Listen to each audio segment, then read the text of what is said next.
యోసేపు వలె పాప జీవితం కూడా మనిషిని అపవిత్రపరుస్తూ ఉంది. లోక సంబంధమైన శరీర సంబంధమైన పాప జీవితము అది మనిషిని అపవిత్రపరుస్తుంది.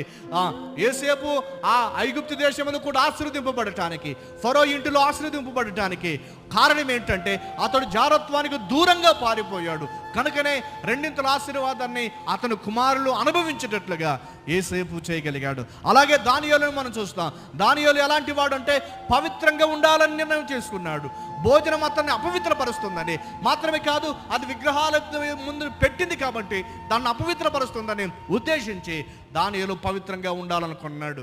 మంచి టాలెంటెడ్, మంచి రాజకుటుంబానికి చెందినవాడు, మంచి యవనస్తుడు. కానీ ఒక నిర్ణయం తీసుకున్నాడు, పరాయి దేశంలో దేవుని కొరకు పరిశుద్ధంగా బ్రతకాలి, దేవుని కొరకు పరిశుద్ధంగా బ్రతకాలి. ప్రియ సోదరి సోదరుడా, ఈ మధ్యాహ్న కాల సమయం నీ ముందు ఒక తలంపు ఉంచుతూ ఉన్నా. దేవుని కొరకు నువ్వు